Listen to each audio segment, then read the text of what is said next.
This is Joanna Lilly. May is Mental Health Awareness Month.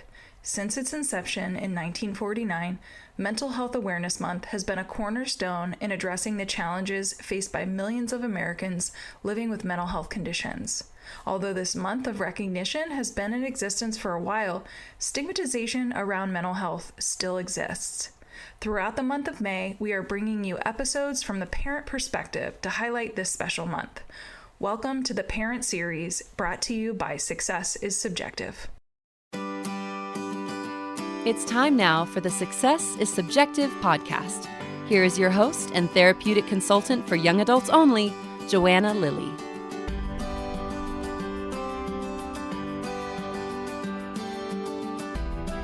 This week's episode is with Helen, a parent from Maine whose son was self-treating his anxiety and depression with marijuana and alcohol, which led to self-harm.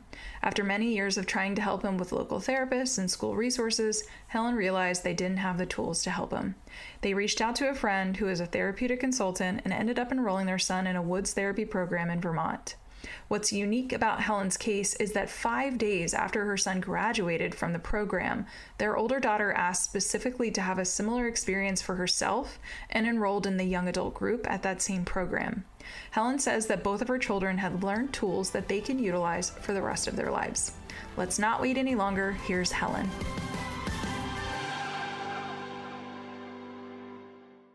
All right. Helen, thanks again for being a guest on the parent series of the Success is Subjective podcast. If you're okay with just jumping right in, can you share a little backstory on what was going on with your child prior to entering treatment?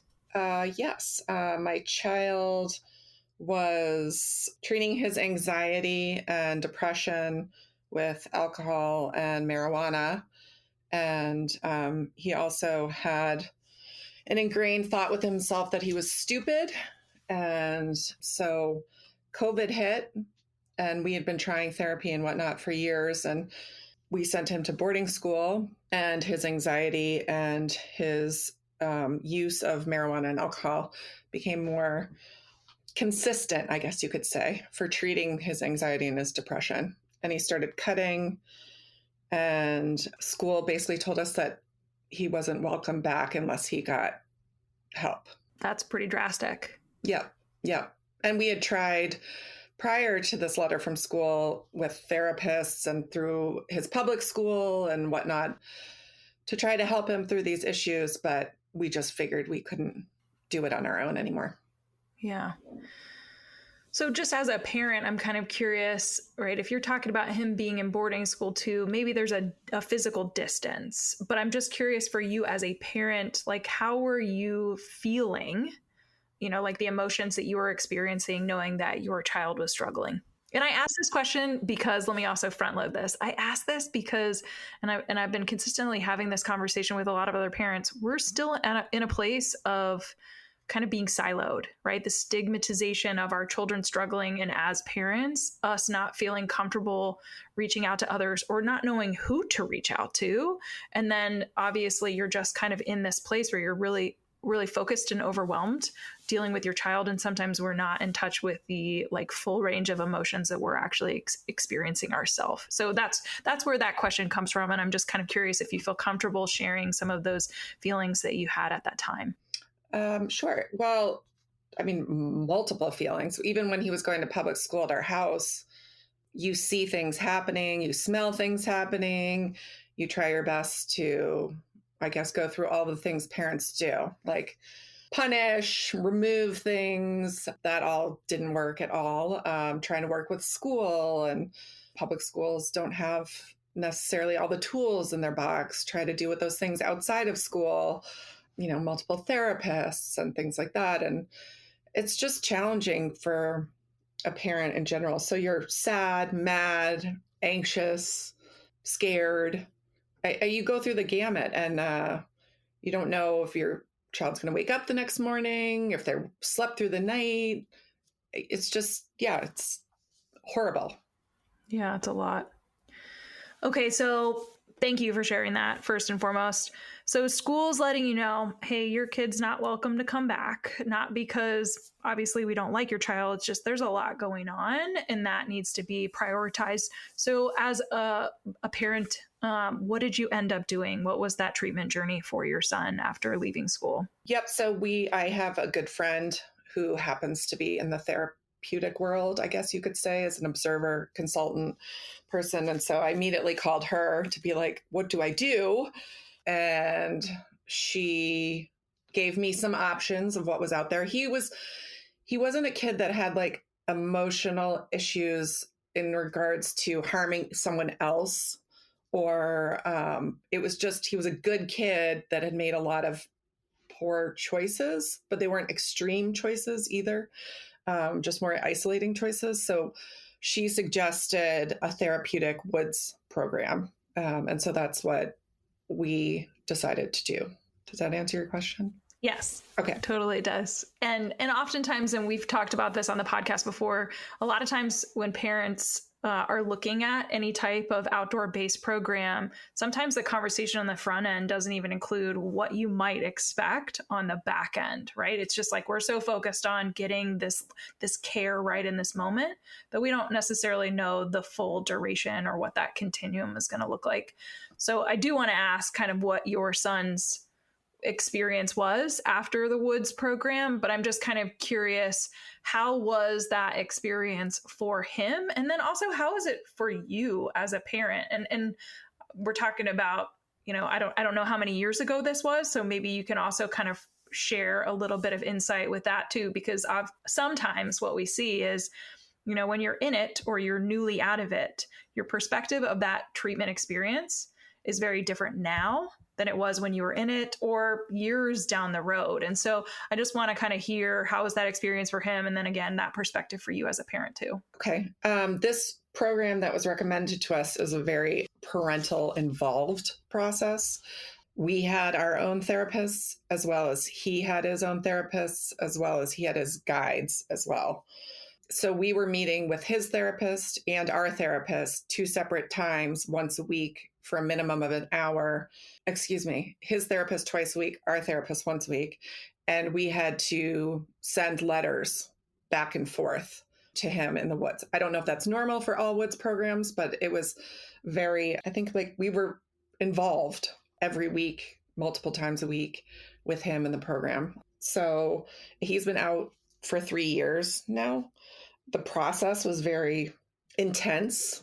You learn a lot about yourself, your family, your marriage, your children, and what works maybe for you and your spouse doesn't necessarily work for your children, and trying to parent in different ways while also holding boundaries in your family structure too.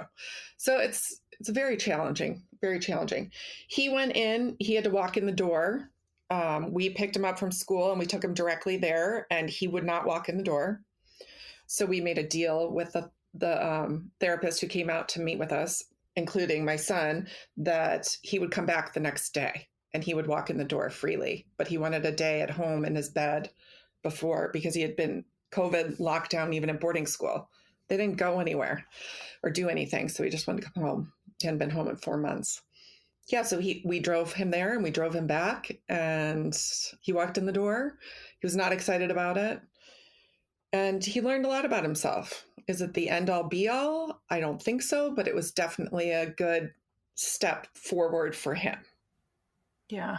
I appreciate you saying that, because I think that's the other piece that we don't talk about when it comes to wilderness therapy programs, that is oftentimes we kind of hope that that's going to be the magic, the silver bullet, the magic bullet, right? Or the fix. Like, this experience is going to be so monumental that it will just completely change the trajectory. And it's not that for everybody. I mean, it is for some folks. I want to there are some people that walk out and say that experience changed my life. And other people are like, okay, it helped, but it was just a part of the process. And the other experiences were also kind of continuing that change or the shift for that young person.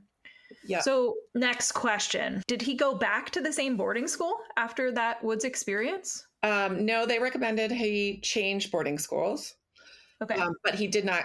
Most of the people well, I'll just talk about him. He just got to go back to school. A lot of the people in his group didn't go back to school, but he got to go back to school, which I guess is not very common.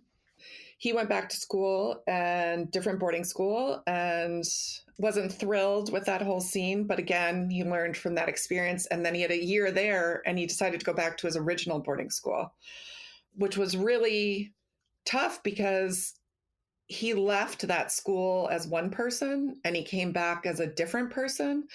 And he really had to prove to that original boarding school that he was a different person. And he wasn't the same person that had left. And so he had to have multiple conversations with certain faculty members at that school, proving that he would not revert back to that prior person. And he did, and he lived up to it. And he was drug tested every other week for a whole year of school, and there were no problems. And academically, he did the best that he's ever done academically. So it was a good choice to switch again, or switch back, I should say. So yeah, it was a great year. But it sounds like it was also a growth experience, because if he's choosing to go back to that original school and yet he's being met with resistance, or we'll just say it's reservations, right? Like Yes, the proof is in the pudding, right? Like we want to believe that you have changed, that you've done some clinical work, that your behaviors, right, the impulsive decisions that you're making, you have the ability to not make them, right? Choice is present. So I think sometimes we see that, especially for a lot of adolescents, you're like dealing with people that are saying like, I want to believe you, but I also need to just see it, right? Like have your actions show up. So the fact that he chose to go back, the fact that he worked through that, and like you said, had the best academic experience, sounds like it was a really good opportunity for him. And that's awesome. Yeah, it was really good.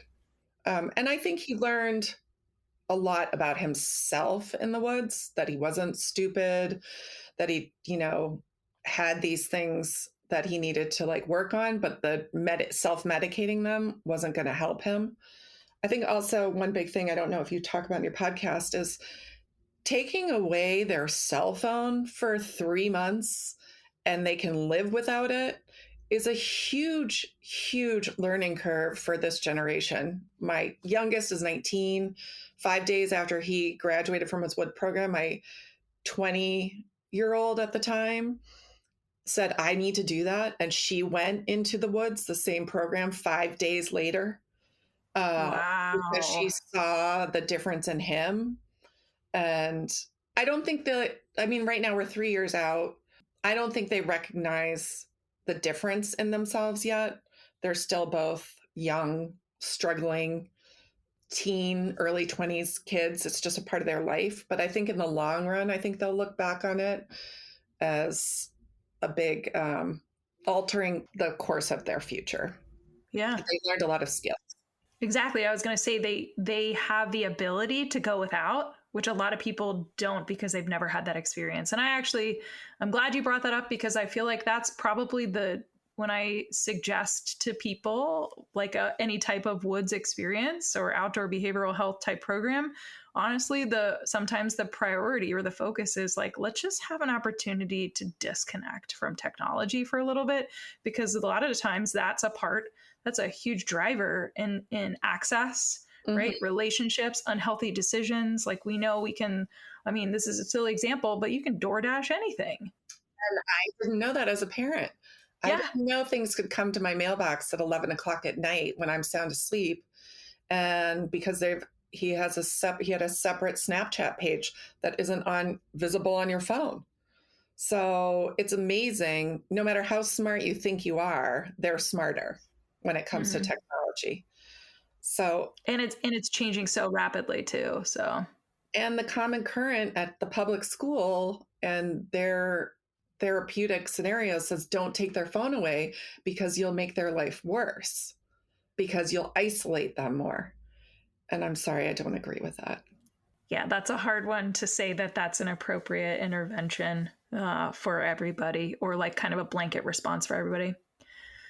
I'm going to ask 2 quick questions because I feel like this is great. And I'm just going to I'm going to say that what we just talked about in terms of like tech is huge. That's a piece of advice without me asking, like, what's some advice you would give to a parent? I think you just kind of dropped a really big bomb of information of like, think about that, going tech free for an extended period.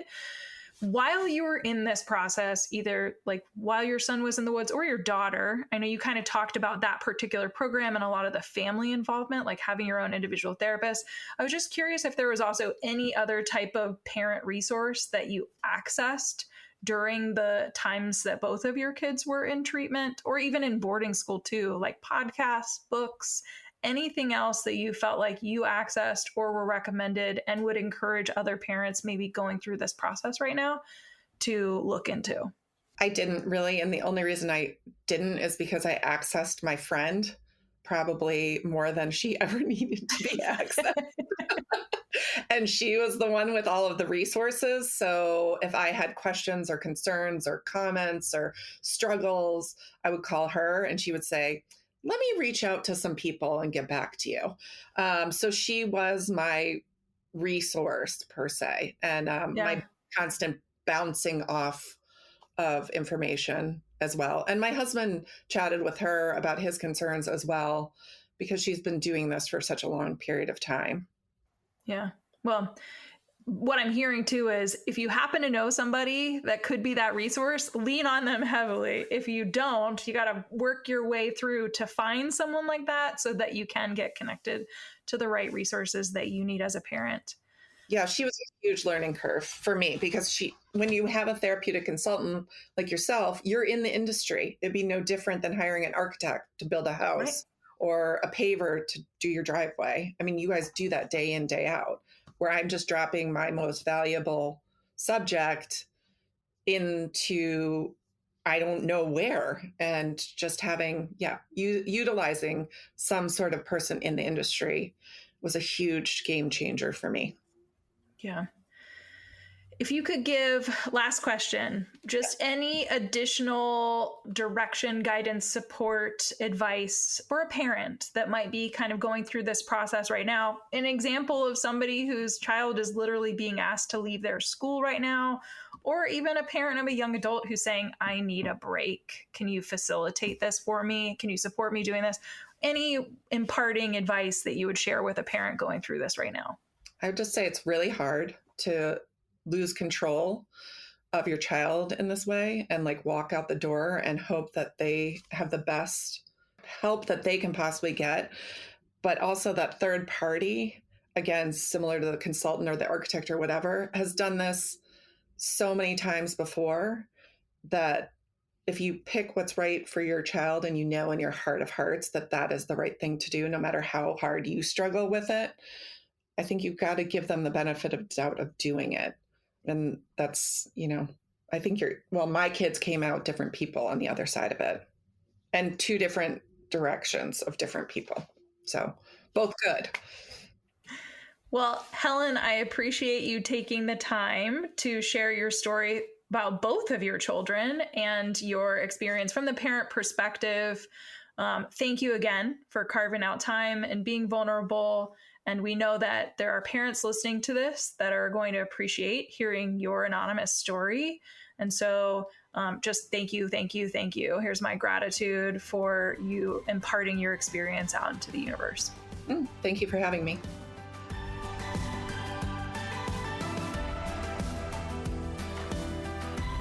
That's it for this week's Success is Subjective episode. We want to thank our guest for joining Joanna on the show this week and for being willing to share your journey. This podcast would not exist if it weren't for people such as yourself. Stay tuned for our next episode, where you can bet it'll be another amazing human sharing their personal story with the world. Make sure you check out the show notes, where you will find contact information, website details, and all social media for our guest. Put a face with a voice by accessing their interview on the newly formed successissubjective.org website.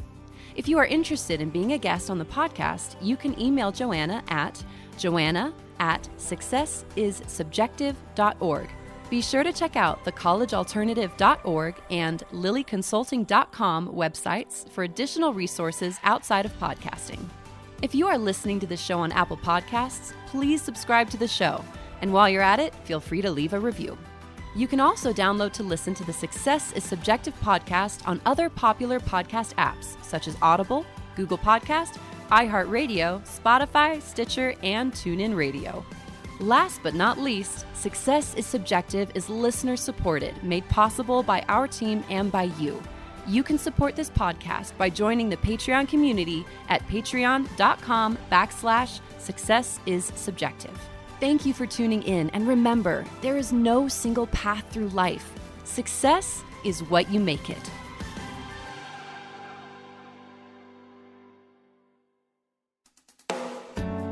Do you have a teenager or young adult who seems to have lost their way? Maybe they need help navigating adolescence, adulthood, and decisions surrounding higher education. Or maybe they have become withdrawn, their grades are slipping, or they are flat out living a reckless lifestyle, and you're concerned about their health and well-being. If this describes what your teen or young adult is facing, a therapeutic consultant may be able to help. Mental health, addiction recovery, and higher education can all be equally expensive. Well, information is everywhere. How do you know what option is the best one for your family? Some parents have the time to research and navigate this on their own. Some don't. If the latter applies to you, enter therapeutic consultants. Therapeutic consultants, like Joanna, listen to your family's specific needs and advocate on behalf of your loved one. TCs will research therapeutic resources, recommend treatment programs, and assist during adulthood transitions. Not being affiliated with any program, their support is completely objective and catered toward the best interest of each unique family.